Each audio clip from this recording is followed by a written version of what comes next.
Have you, at some point in your life, been diagnosed with bipolar disorder? An experience where you flip between various intensities of mania and depression. Have you thought to yourself that maybe that is not something that accurately describes your experience? Well, there is a very common misdiagnosis that autistic people get, which is bipolar disorder, amongst other things, particularly in autistic women. So today we're going to be having a look at OurLANDingCrew's video all about how they were misdiagnosed with borderline personality disorder. Bipolar disorder, always get those two mixed up. Let's have a look at that. Hello, Landing Crew. Welcome to another video in my autism series. Sorry it took so long for me to sit down and share this, but I've just not been sure how to share this video, and it's why I've never shared this in the past, because this story isn't just my story. This story is kind of intertwined with my mother. I want to be as respectful as possible and not overshare and not give out too much information, but I am the queen of oversharing, so it leaves me in this really weird place. So I'm going to try to do the best I can and realize if this seems very vague. Before even going further, I want to just say, guys, I'm not really sure why people would think that I would suddenly make up being diagnosed with autism to cover up that I'm really bipolar. I literally, on video, had the doctor telling me that I'm diagnosed as autistic and I don't have bipolar disorder. They went through a very, very thorough evaluation with myself, and way more thorough than the doctor that diagnosed me with bipolar disorder did. I'm really sad when I hear stuff like this, because there is a lot of people out there who seem to have certain opinions about people being diagnosed, particularly with autism and ADHD. Seems to be that people online think that it's somewhat of a consequence of social media and TikTok in a negative way. Sort of, people are wanting to jump on it 'cause it's like a fashionable thing. It's not like that for the majority of people. And it's sad to see people trying to discredit their neurodiversity just because they feel certain ways about diagnoses. Diagnoses. It's not. I think that's the plural. I cut out the part where she said it's very common for women to be diagnosed as bipolar instead of autistic. Well, and a lot of times people, especially females, we get misdiagnosed a lot. So look, I know it's hard when you've created your own narrative up in your head of, oh, Stephanie acts this way because she's manic, or she does this because of her bipolar disorder, and suddenly that diagnosis is taken away and your own narrative about me is squashed.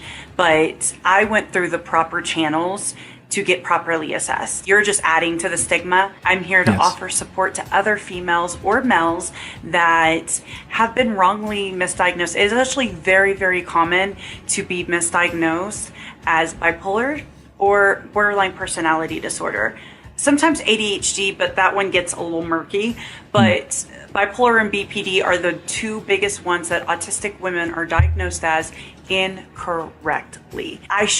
I think that there is two reasons to why autistic women seem to be more regularly diagnosed with BPD.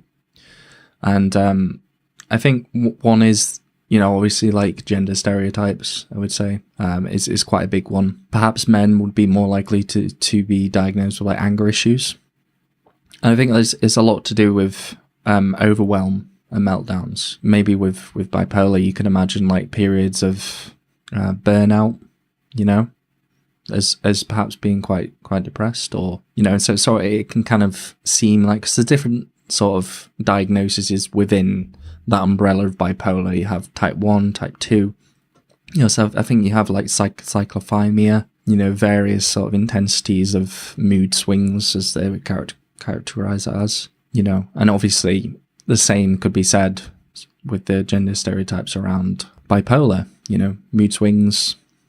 Perhaps some people might have certain stigmas or stereotypes attached to that. And I suppose with all of that combined with the lack of awareness and knowledge about autism and masking and how it appears in sort of late diagnosed, undiagnosed individuals, I think it can all culminate into making misdiagnosis, particularly of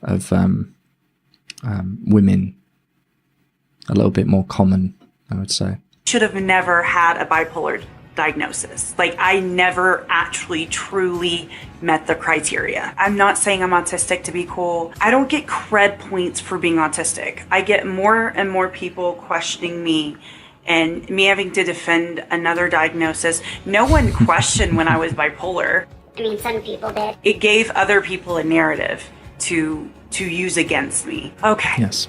Let's get to the story. When I was a teenager, my mom was diagnosed with bipolar disorder type 1. She has openly talked about this before, so I don't feel like I'm like outing her or anything like that. She had... I do believe that type 1 is usually like pretty extreme states of mania combined with pretty extreme states of depression. I think that's what type 1 is. I think type 2 is sort of it's got a subtle variation to it, and I think like psychothymia is sort of states of... I think type 2, don't quote me on this, I think type 2 is sort of similar states of depression, but perhaps periods of hypomania, which is like sort of I think like a medical term for like mania, but maybe not as intense. I don't know. And psychothymia is sort of periods of sort of equally sort of hypo kind of depressive periods and manic periods. Don't quote me on that. I'm just trying to think of the lectures that I had at university when I was doing them on the brain. We're learning about the sort of the medications that are used and such. I had a very tricky journey with the state of Texas. The state of Texas where we specifically lived was not really big on mental health, especially back then. In the end, it scared me to ever want to get help. I knew that bipolar disorder, it could be hereditary. I could end up with it. Out of my 3 sisters, I'm the one that looks the most like my mom. I'm the one that acts the most like my mom. So it was just the scary thing that I felt like was like hovering over my head since I was a teenager. And because of the experience she had with the Texas mental health system, it made me terrified to ever seek out help, to ever get on meds. So after I had the kids, I started to just kind of go out with friends because of the thing that I take someone and like I act like them. I started hanging out with these people who would party all the time. And so I became that person as well. I became what I thought that's what I was supposed to do at my age. So that's what I did. And it's hard because like these things I'm going to talk about, autism is intertwined in it, but it's really having to do with a young girl who didn't have the best childhood, went through some really rough things, and now she's trying to find her way in the world. But she's married and she has 3 kids. I knew I needed to seek out help. I knew I needed help, but I was scared to. I was petrified that I was going to have the same experience. Because when you're younger, you can't differentiate between maybe your mom had other things going on. Maybe they got the meds wrong. Maybe if you went to a private psychiatrist, maybe it would have been better. You do not compartmentalize those things. I would say around 22, 23, I realized that I had some unresolved things that needed to be resolved, but I was scared to take care of them. So instead, I became this person that I thought I was supposed to be, and I didn't make the best choices. I would say age 22 to 24 is the years that I wish I could delete from my memory. Oh, this is a hard story. Thing is, I've always been a kind of person that didn't really give in to sort of social norms within like a group. Like if I wanted to do something, then I would do it. If I didn't want to do something that the group was doing, I wouldn't do it. When I was in Thailand, I decided to step out my comfort zone a little bit and try and sort of be with the group a little bit more and have a little bit more group think in a sense, just to see what it's like. And I did have a very good experience, and I did find myself, as she was saying, you know, perhaps going out quite a bit when it's not really me, I guess. And that was positive in some respects. And I think in other respects it was not necessarily good for me because I didn't really have that sense of stability and control over what I was doing. when I was sort of agreeing with the group and going along with things. I think it was good for me in a certain sense. Same as you, Yona. Story to tell. And this one year, it was 2009, and this was the one year that always made me believe that I must be really bipolar because I made some not great decisions. It's really hard because I couldn't look back and see that I was dealing with some unresolved issues, and I was trying to find myself. And of course, I'm undiagnosed autistic. I don't realize that I'm trying to find myself by being what I feel like everyone expects me to be, instead of just finding my own self and my own niche. They aren't things I'm proud of. I'm not going to go into detail because that's not really what this video is about. But I made enough poor choices that I was concerned about my mental health as well. I ended up losing a job that I worked at for about 4 or 5 years. Lonnie and I were actually separated for a year. It was just a lot on my mental health. Lonnie and I married when I was 17. We barely knew each other. We knew each other for 3 weeks before we got engaged, 2.5 months before we got married. And we had 3 kids together. One wasn't biologically his. And then we moved across the country. It was just a lot to process. I was young, but I didn't feel like I was young, and I felt like I knew everything, and I didn't. It came to a point where I basically had sort of an emotional breakdown, and I just didn't know what to do with it. I didn't understand why I made all these poor choices. I wanted to understand it better. Everyone kept telling me that I must be bipolar, like my mom. Everyone would tell me that constantly, that I was bipolar. And so with time, I just believed that that's what was going on. And clearly, I just was in denial and I needed to get help for it. A few months after I lost my job, Lonnie and I ended up getting back together. We moved back in together. And being a stay-at-home mom again and getting constant time with Noah, I immediately knew something was up. Like by a month's time, I was like, something's going on. And with that, like knowing that Noah had some things going on, I knew he needed his mother to be at 100%. I was like, if I have unchecked mental health issues, if I am bipolar, then I need to know, I need to get on meds, I need to get treatment so I can be the best mom I could be. So at that point, the thought of going through something similar to what my mom did wasn't as scary as my kids not having the mom that they needed. And so I just kind of squashed down all that fear. I'm the type of person that if you tell me something enough times, I kind of believe it. That's just kind of how I am. With time, I just believed that I was bipolar. You couldn't have convinced me otherwise. Yeah, and I think it's kind of bringing up some similarities from the last video that we watched from the Thought Spot. You know, that idea of ego sort of dissolution. I wouldn't say ego death. I think ego dissolution is probably like a better word for it, but very much, you know, a case of unintentional gaslighting. People telling you something that you're not, that doesn't necessarily match up with your experiences, but you don't necessarily have sort of a stable ego, stable identity enough to be able to counteract that. It's interesting. This person has a knack for speaking without breaks.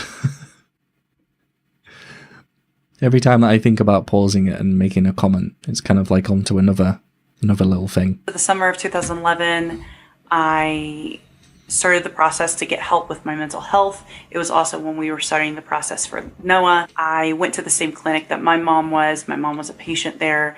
I actually got the same doctor. I don't know how they let us see the same people. I told the doctor that she was my mom. There was an assessment at all. She asked me a few questions, and 10 minutes later, I'm walking out of there with a bipolar 1 diagnosis and a script for Depakote.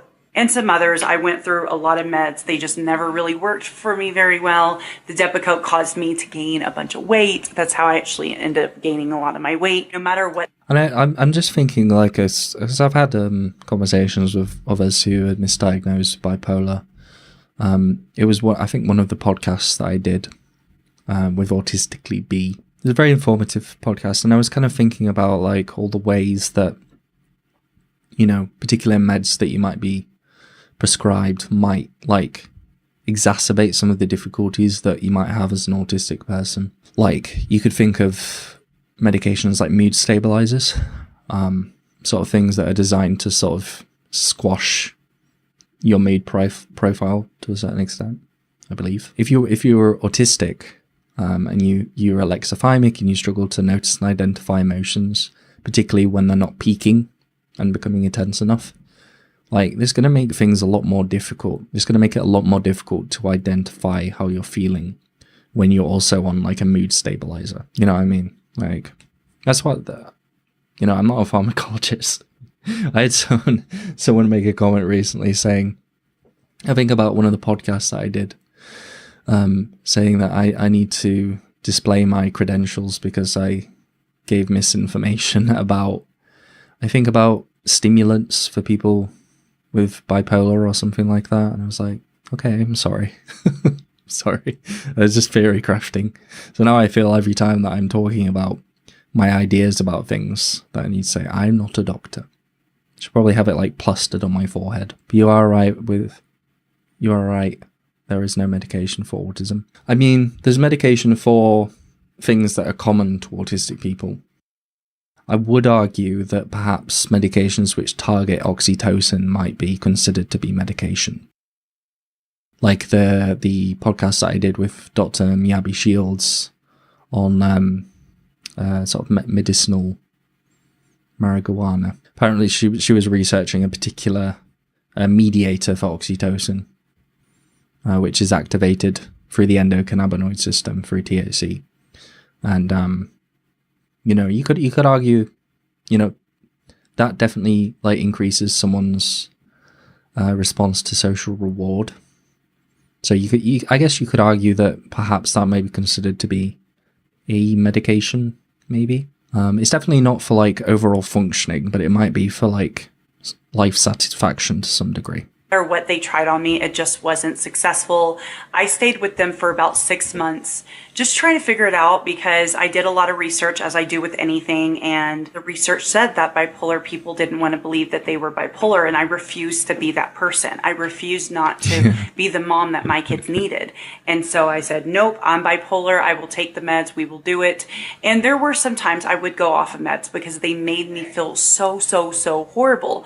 But overall, I wanted to be as compliant as I possibly could. And so I did try to get on different meds. And finally, I felt like the doctor wasn't listening to me because I told her, I'm like, I have ADHD traits. But she's like, oh no, it's just part of your bipolar diagnosis. It's not ADHD. And so she just kept pumping me up with meds and not really addressing the fact that I still hadn't found a therapist. The best therapy I could do was group therapy, which was not good. It was like 10 to 12 people. I feel like it helped me like see a different perspective of like depression and things like that, but it didn't help me personally. And so I kept saying like, I need therapy, and they just kept disregarding it. They didn't have the staffing for it. And so when I started working at a job in collections, I got private insurance and I went to a private psychiatrist. By the end of our second... It's not for everyone's, Simon. I think it's definitely like, especially in the UK, like I don't think there's many arguments for that, although you can get it medically prescribed. I'd recommend looking at the podcast if you are sort of interested in sort of alternative medicine, I guess. Definitely very interesting. It was interesting for me. I get the Priadel lithium for BPD, and it really did nothing for me. It's jaded me against psychiatrist. Yeah, I think they can be quite sedating as well, if I'm not mistaken. Like the antipsychotic meds specifically. I'm too scared to try it for my depression. Yeah, well, there's a lot of stigma around it, I would say, and definitely only if you can be prescribed it medically, I would say. I mean, Miyabi was saying about like how it should be sort of legalized recreationally, but I'm not too 100% sure on that. I do definitely think that medically it has a lot of benefits, but it has to be within it has to be a medical system, that sort of mediates that 100%. You don't want to be getting stuff from all sorts of random places, and you want to be able to have like the tailoring of the doses just like any other medications would, if that is something that you're going for. But don't listen to me, I'm not a doctor. Second meeting, she was like, I just don't understand how they labeled you as bipolar. Like, I'm really trying to understand. And I explained to her the year that I felt like I went off the deep end and things like that. And she's like, yeah, but have you had that happen again? And I was like, well, no. I mean, after that period, I was pretty stable. I had moments and stuff. I'm also diagnosed with complex PTSD, which causes all kinds of issues, and none of them ever address that. They all knew about my past. So I don't know why it wasn't like addressed, why it wasn't taken into consideration, but it was always pushed to the side. So in my head, I always thought it wasn't important. Like, it wasn't a part of who I am. I'm over it. I can talk about what happened without getting emotional or anything like that. So I'm over it and it doesn't affect me. I didn't realize that those kind of things just are kind of like woven into you in a way. Definitely woven into you if you're autistic. The prevalence of alexithymia is real. 100%. And it's also pretty well documented to be sort of an aspect of PTSD as well. The idea of CPTSD, although not specifically described and diagnosed within like the psychiatric systems, I think it has been explored to quite a significant extent, and it does seem that neurodivergent people, specifically autistic people, I would say, do have a tendency to developing like that kind of complex PTSD stuff. I think it's to do with like sensitivity, I would say. Yes, each to their own, 100%. It puts a blanket over your sensory issues and emotional issues. That's how I got into it. It ended up really being bad for me. Well, the thing is that it has to be like, it depends on whether you use it as like a medication and whether you use it as escapism, you know. And that sounds somewhat like escapism to me, I guess. Not trying to be accusatory. I think you can get that with anything. Like, you can get that with prescribed medications, like common one like benzodiazepines. You know, helps with anxiety, 100%. Great. Good for panic attacks. Good for like intermittent, like acute anxiety. Also can be used recreationally and very detrimentally in terms of like escapism, addiction, things of that nature. I think it depends on the context, I would say. You got paranoid, maybe it was the setting I was in. No, I think it's a pretty common side effect, I would say, from what I've looked into. Best way to process your emotions as an autistic person is physical exercise. And he needs to talk about emotions, doesn't benefit us in the same way. I do agree that exercise is good, 100%. It can be incredibly regulating. I wouldn't say that that's necessarily processing it.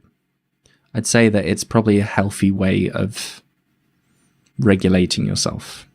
I wouldn't say that it, you know, usually when you process emotions, it's kind of the tying of your experiences and understanding how you feel about it and trying to dissect that in a sense.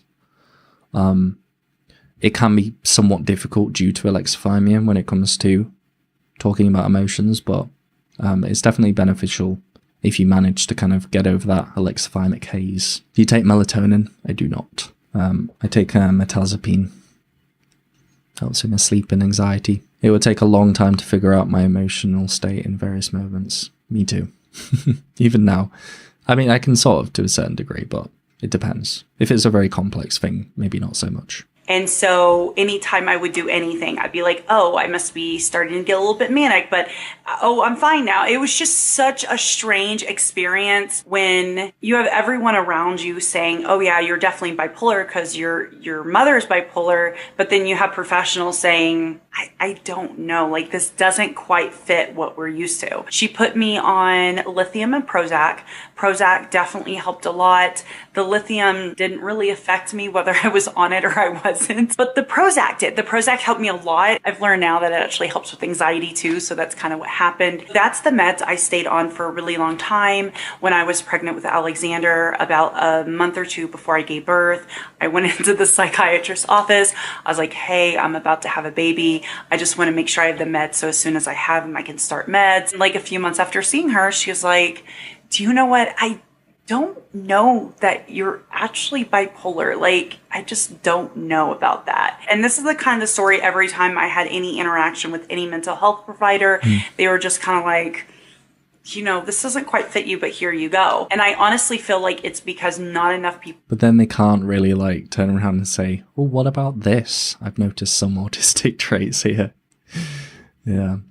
It would take a long time to figure out my emotional states in various moments, sometimes weeks, but then processing it feels like a whole of a challenge. Yeah. And the issue there is that you've got to, in my experience, to process emotions alongside events and thoughts, I have to somewhat stoke the emotions in myself, weirdly. So a lot of the ways that I would sort of process what's happening to me, like when I was a teenager, was was listening to like really sort of angsty sort of teen music, like, I don't know, like My Chemical Romance, stick it on and like full blast while I'm like hitting the heavy bag outside and sort of thinking about it.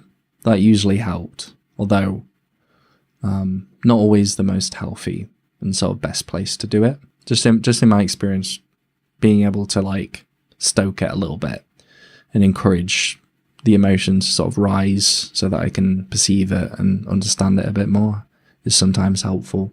I mean, a relatable example might be like a breakup, perhaps like I haven't really processed exactly how I feel about something, like this loss in a sense, but having sort of music to sort of stoke that in me it allows me to sort of see it a bit more clearly. People are educated in how autism can present in adult females. This is why I do this video, because we do have doctors and therapists and psychiatrists and psychologists that do watch our channel. So I want to tell you, if you have a patient that is diagnosed with BPD, bipolar, something along the lines, and they're not just fitting the mold, don't just push them aside. Don't just keep prescribing the meds. Like, try to figure out, like, I wish that one of them would have stopped and been like, hey, I'd really like to do a neuropsych evaluation on you. I felt really just nice. Disregarded for a really long time. It was hard for me to understand, because every time I would say, well, maybe I'm not bipolar, I would go back to this year that I made poor choices. And that's the thing. You can make bad choices. You can maybe be struggling with your mental health in an extensive way and not have a mental illness. No one gets to define you. If someone would have said you have some mental health struggles, like, that would have been different. They were completely right. I was struggling with so much. I was a really young mom, a really young wife. Lonnie and I were both dealing with our own things. That's why I never tried to tell someone, I think you're XYZ, because I feel like it could have went a different way. Just because you have a family member that struggles with something doesn't mean you're going to struggle with exactly that. Yes, mental health a lot of times is hereditary, and it is very, very, very common. If you have a mom that's like a narcissist, it's very common for you to be a narcissist as well. So these things are very common, but they don't write everything in stone either. And I'm not saying my mom's a narcissist. That's not what I'm saying. I was just using that as an example, that it's very common for it to run in the family. And it's not always just like genetics. A lot of times it's just environmental. So if you grew up with a mom that's like really struggling with narcissism, then that's how you were raised and that's what you saw. So that's what you think is okay. And so it's very, very, very much environmental along with genetics. That is kind of my story. If you have any questions, leave them below, because again, as soon as I'm done with the series, so the next video is my last video, but the last video will be my answering all of your guys' questions about everything that I posted about. So leave them below, and don't forget, tonight I will be doing a 1 to 2 hour live stream on Twitch, depending on how many people show up. It's OurLANDingCrew 8, and you can come ask tons of questions, and then you don't have to wait for the Q&A. We love you guys, and we'll see you then. There we go. That was OurLANDingCrew, capital LAND. How I was misdiagnosed with bipolar disorder. Good to hear someone's personal account, and I'm sure it's will be very useful to some of you sort of thinking about your own sort of experiences in life. I know there's a lot of individuals who do come out and say, you know, they're late diagnosed autistic. They existed most of their life thinking that they had another diagnosis, but it never really helped them. The stuff that was prescribed to them didn't really help, and the therapy that they received didn't really seem very helpful either. So the more that this kind of information is out there, I think the better, because I think a lot of the time we do expect the psychiatric system to be somewhat flawless. It's quite often not the case. Sometimes with a lot of stigma and stereotypes are attached to it. So just being aware of that. And if you have enjoyed it, make sure to check out OurLANDingCrew's YouTube channel. Give it a like. Give the video a like, and give them some love. I mean, they have about 234,000 subscribers, so maybe give some of the love to me as well. maybe shift some of that love to me as well. Or do both. That would be preferred.